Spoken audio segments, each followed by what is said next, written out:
Hello and welcome to TMI with Aldous Tyler. Today, we have a topic and a guest who's an expert on it. Specifically, have you ever felt that with terms like class warfare, which is often used by those on the other side of it, shall we say, the elite financially, you kind of wonder, where did they get the idea that it was a warfare? Perhaps it's because they have a weapon that they have managed to hone out of the very bones of capitalism itself? Possibly. And more on that can be had if you happen to glance at The Capital Order, How Economists Invented Austerity and Paved the Way to Fascism by Clara Mattei, an associate professor of economics at the New School for Social Research in New York City. And Professor Mattei, thank you for joining us today on TMI. A real pleasure. Thank you for having me. Well, you're absolutely welcome. So, if I understand it, the work that we're talking about here, it's nice and lengthy. I mean, I actually had the chance to peruse the whole thing myself. But that's because you absolutely make sure that the reader is left with no doubt as to the origin of austerity as a mechanism. So, I apologize. So, as I understand it, this can kind of be traced back to roughly World War I, about 100 years ago. Is that right?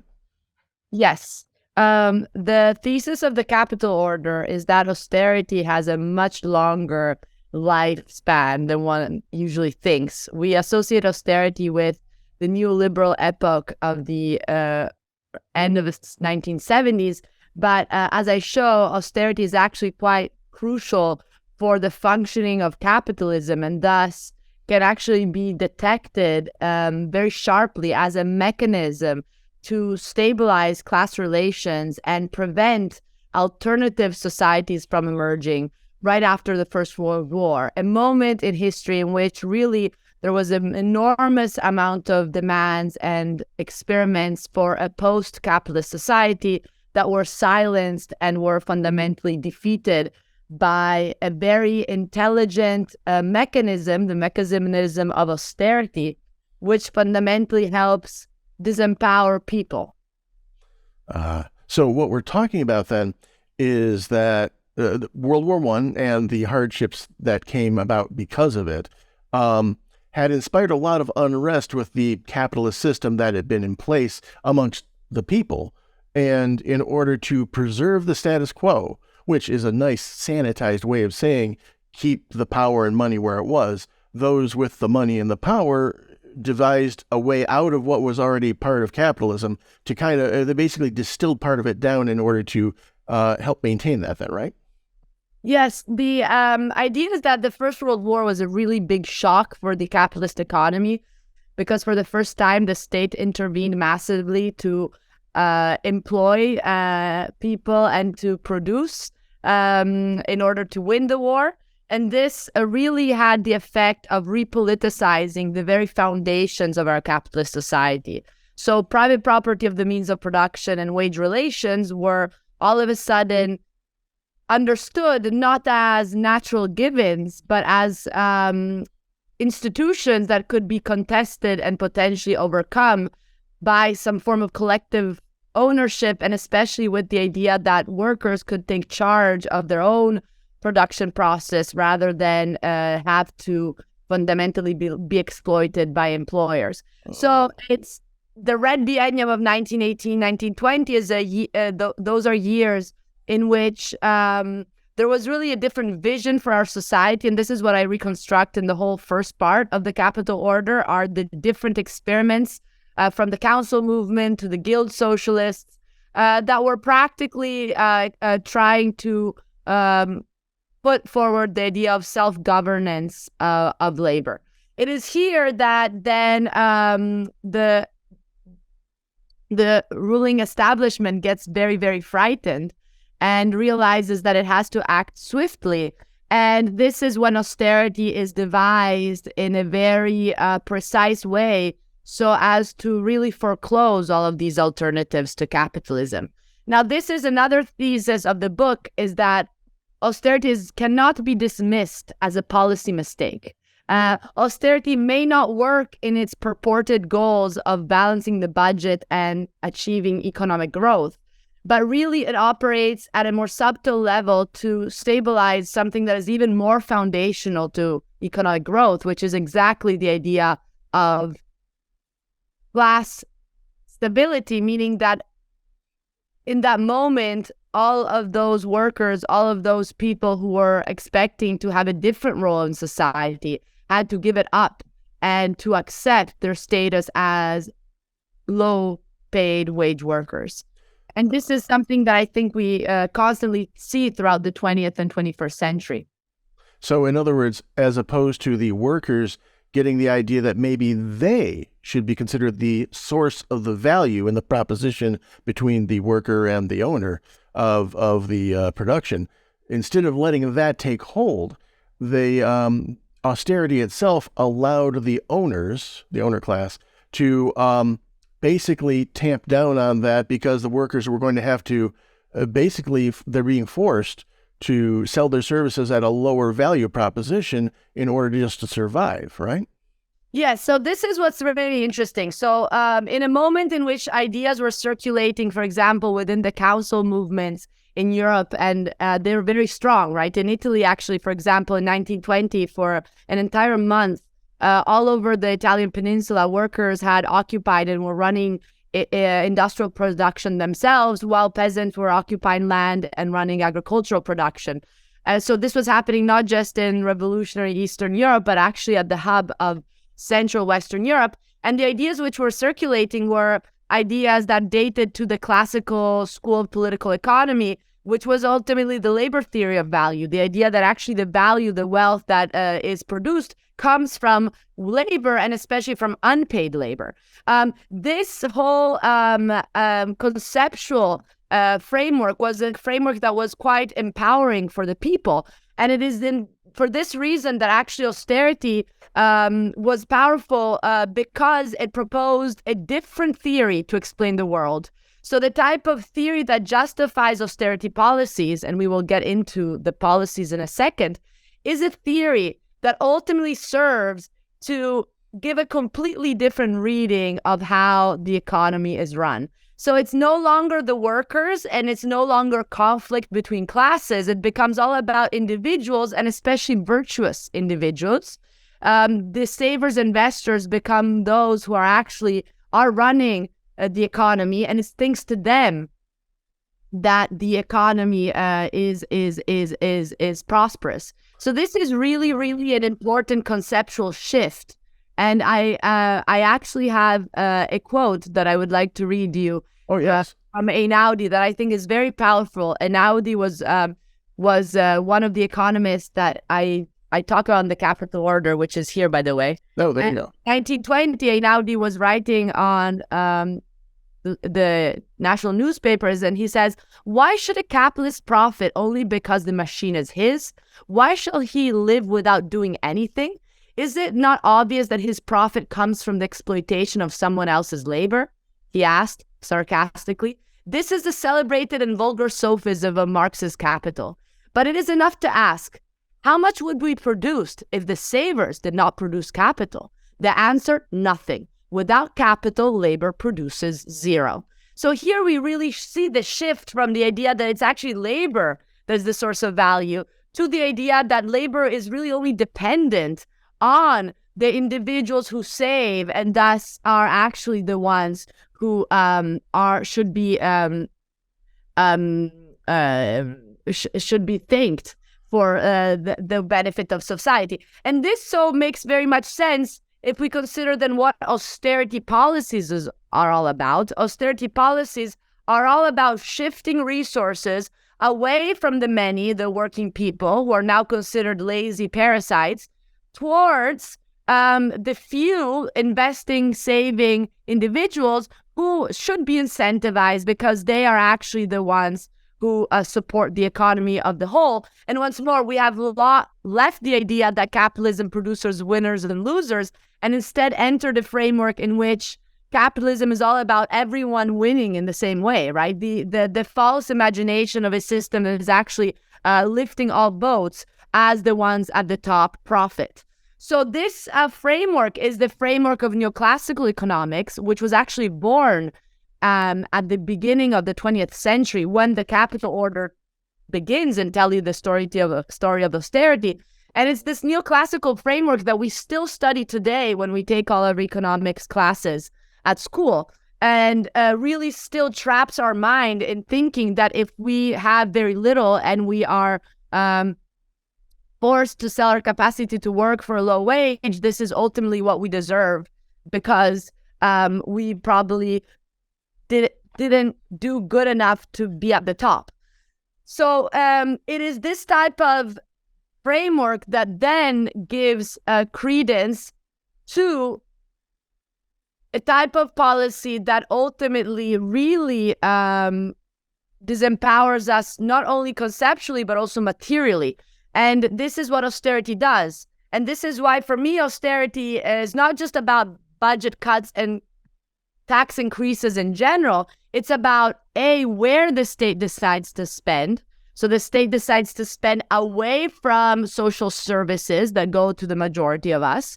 So cuts in health care, cuts in public services of all types, like education, housing, unemployment benefits, in favor of other forms of expenditure of the state. For example, debt servicing, which is, again, it's exactly a state paying back the creditor investors.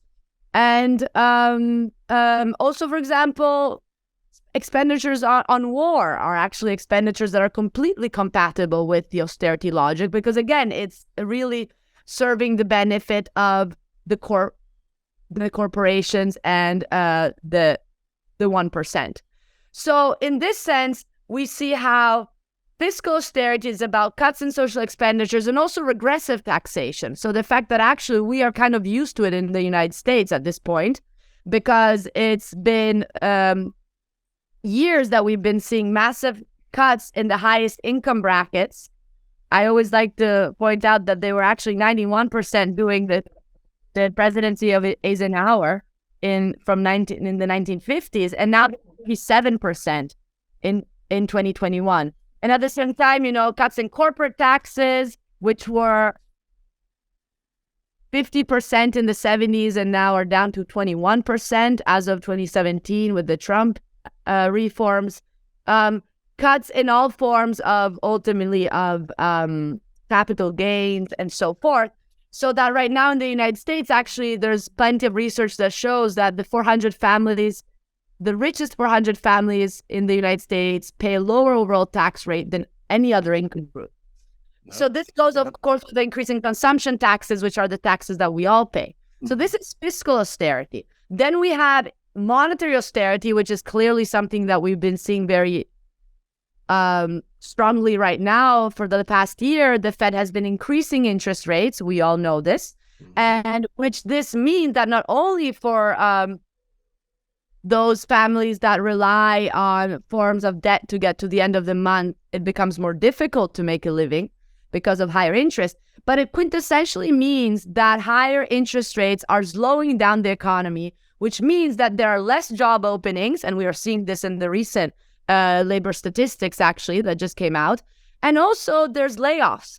And this means that the unemployment rate is going up. And this unemployment rate going up means that workers are losing their bargaining power. Right now, we are in another moment in which it is explicitly the intention of the Fed to increase the unemployment rate so that once the workers lose bargaining power because they are more vulnerable in being in competition with one another, then what's happening is that you can lower the wages. And this is ultimately the very crux of the matter right here. You see that austerity is not a policy mistake because austerity is done purposefully to lower the cost of labor, and which is ultimately also what the third element of the austerity trinity does, which is industrial austerity. Industrial austerity is directly about impacting the workforce through attacks on unions, through privatization that diminishes the rights of public employees, of course, and throws you in the competition with the impersonal laws of the market, and ultimately all forms of labor deregulation that we've been seeing again for years in this country, and not only in this country. Ah, indeed. So again, we are talking with Professor Clara Mattei, author of The Capital Order, How Economists Invented Austerity and Paved the Way to Fascism. Clara, it seems to me that one of the most common phrases we hear nowadays, which is almost put there to subconsciously subjugate everybody who doesn't qualify for this particular phrase, is job creator. The job creators are just, by the very philosophy you're talking about, this austerity philosophy, have to be the ones who are, the owner class, if you will. These are the ones that are saying, well, the people who are creating the jobs are the savers, as you called them earlier. They're the ones that the fellow was saying, well, without the savers, what does labor do? It's that whole philosophy of, we should be grateful that these people have invested in the thing. No. Absolutely. And again, we might take this for granted today, but what the capital order shows is that this has been actively constructed. And what's interesting is that it has been constructed by economists who were really trying to diffuse this novel paradigm in economics, which was not obvious at all, and was actually in contrast with a lot of other knowledge about how the economy worked. Again, all the philosophy that was inspirational for the council movement led by Antonio Gramsci in the 1919 was propelled by ideas coming from Smith, Ricardo Marx about actually the centrality of labor. So we see that we take for granted ideas, concepts that actually have a long history, but again, they're no givens. They're there specifically for the purpose of disempowering us conceptually, making us think that ultimately this is the only reality possible, that our condition as subordinated workers is the only condition that we can aspire towards. And this is really the purpose of austerity as a political project. It's the purpose of making us think that there is no other world possible except for a capitalist world. But I do think that right now, more than ever, it is important to expose these economic theories as being the opposite of neutral and objective, as being extremely political and also extremely detrimental for the well-being of the majority. And so this is why they have to be defeated. And I believe that in order to defeat them, we have to go back to the founders of these theories, which was economists that were actually willing to collaborate with someone like Benito Mussolini in Italy, the first fascist dictator. They had no qualms while considering themselves as pure economists, as these unbiased holders of this universal truth. They were also working with a bloody dictatorship in order to, as they put it, tame men and implement their models upon the real world and ultimately shape the behavior of the so-called unruly citizens. Ah, yes. Now, Professor Mattei, or Clara, if you don't mind, in your book, one of the things I found most instructive was how you noted that there was the dual action, which we just kind of covered, of coercion, where basically by enacting these financial pressures upon the working class found themselves just having to, as I mentioned earlier, sell their services for a much lower wage than they otherwise might accept. And then the consensus where, so between coercion for that and then consensus where, as we were just discussing, the financial Illuminati, if you will, the those considered financially wise, just presented this as being the way things are. Absolutely. Absolutely. And I would like to read you another quote, if I may, because please. The capital order is actually, I think, makes an impact because it has the sources speak for themselves. And in this sense that you really see quite clearly what this austerity project was all about. Yes. So this is a financier who met at Brussels in 1920, the first international financial conferences, where all of these experts, including academic mainstream economists, met in order to fundamentally tell people, we're sorry, you got it all wrong. You cannot live beyond their means. You cannot think about a different society. We got to get back to the old order of things. And this is, I think, is very emblematic. He says, it is a paradox of the situation that urgent as is this limitation of expenditure on financial and economic grounds, the whole force of public opinion still seems to be exerted in the opposite direction. The manual workers were encouraged to expect and do accept some new way of life, some great betterment of their lot. They do not realize the hard truth that a better life can, owing to the losses of the war, be now reached only through labor and suffering. So here we really see how, and again, his colleague Lord Chalmers is saying the same thing. The answer is a very painful one, yet a very simple one, is this. What we must all do is work hard, live hard, and save hard.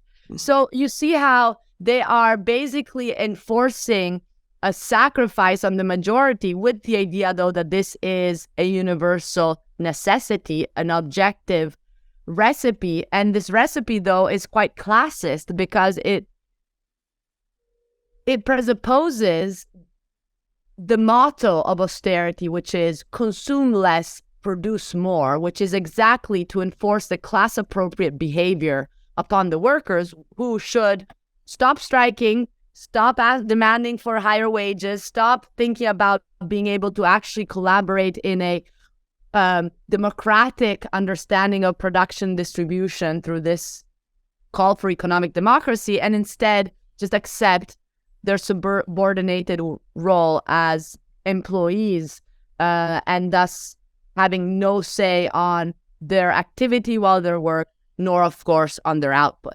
And this is all with the idea that workers really have no right to be consuming very much. And I think this is actually really important, is that economists at the time put very explicitly what is still a reality today, which is still now mainstream economists that run our international financial institutions are very upset about inflation being ultimately provoked by unnecessary consumption and by higher wages, right? And this is exactly the same models that tend to explain inflation at the moment as fundamentally the fault of the majority who is asking for higher wages and thus increasing the cost of production and at the same time increasing demand for goods.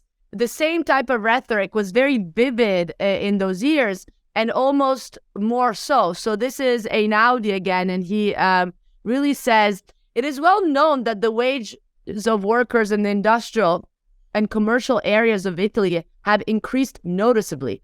This is 1920. The evidence being the conspicuous increase in unnecessary consumption of alcoholic drinks, of sweets, chocolate, and biscuits. So really the sense that, the majority cannot afford to consume biscuits and chocolate because this is incompatible with monetary stability under a capitalist economy. And this is, I think, something that resonates today when we hear the words of experts leading the Treasury and the Fed in the United States who are pushing for greater interest rate hikes, knowing that this will ultimately have a recessionary impact. The reality here is that the very objective is to increase unemployment, to cool down the labor market, as they put it, in order ultimately to assure that the purchasing power is reduced and that wages go down, so that this is the best way, is according to these models, to solve the inflationary pressures, which again are attributed to citizens ultimately living beyond their means, which is exactly the type of rhetoric that was coined 100 years ago in a moment in which, like today, I believe, people were rebelling against capital as a social relation.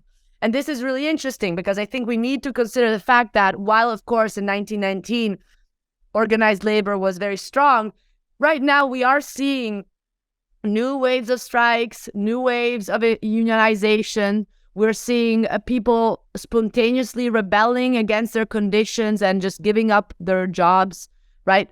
I always say this, 46 million people left their work in 2022. That's a lot of Americans. The Great Resignation, as they were referring to it. Yes, exactly. They referred to it as Great Resignation. And And I'm sorry, the statistics is that 10 years ago, there was one job opening for every 4 unemployed. In June 2022, there were almost 2 job openings for every unemployed person. There we go. Wow. We see that we really were in a moment in which we saw the tightest labor market in basically one of the tightest labor market in the history of the United States, actually. And this is exactly what interest rate hikes, which are, again, one of the important austerity measures, monetary austerity, is planning to do, is, of course, cool down the labor market, which means increase the unemployment rate so that also wages can be compressed. Again, one of the fundamental objectives of austerity. Right. And what better way to compress wages than to, for example, manage to increase the overall pricing of your basic goods like food and rent and things like that, to the point where, these wages that you managed to win because the power of the demand of labor was way up. That doesn't mean nearly as much as it did a year ago. In fact, you're essentially getting wage decreases effectively because the purchasing power is no longer there. Right. I mean, we are in a situation in which nominal wages, so what we get in our paychecks, have been going up. And actually, they went up 5.1% in 2022, which again was actually a record number over multiple decades. But these nominal wages rarely actually keep up with real wages. Rarely keep up with the inflation rate, which means that real wages are not going up. And this is what's interesting, is that even if there's a lot of explanations about inflation as being due to actually excessive profits, and the fact that actually prices are being kept up artificially by the big corporations that run our economy, it's interesting to see that the blame in the models that are used by the current monetary institutions falls on these wage increases that are not even high enough to keep up with the inflation rate, right? Because as you said, in fact, they are only the nominal wages are going up. Yet it is important to consider that in a capitalist economy in which there are trade-offs between wage share and profit share, meaning what goes to workers and what goes to capitalists, if nominal wages are increasing, this is a really big problem for the capitalist class because their labor costs are going up.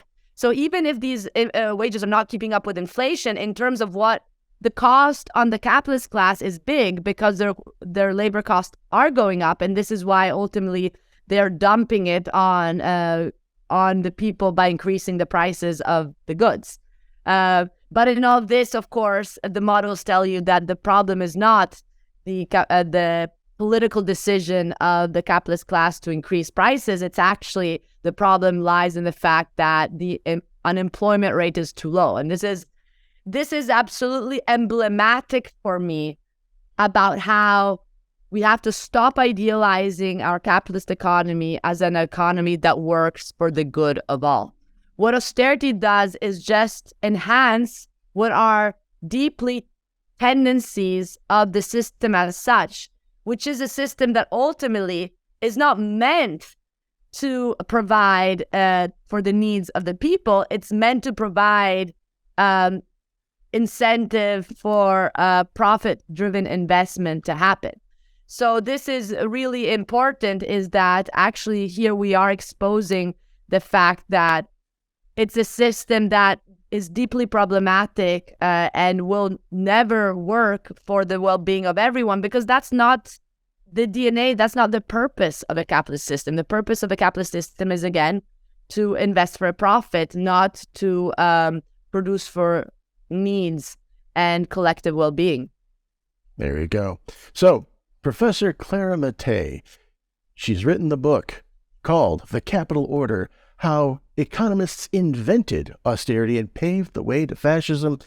It is absolutely vital reading if you want to understand the predicament we are in today.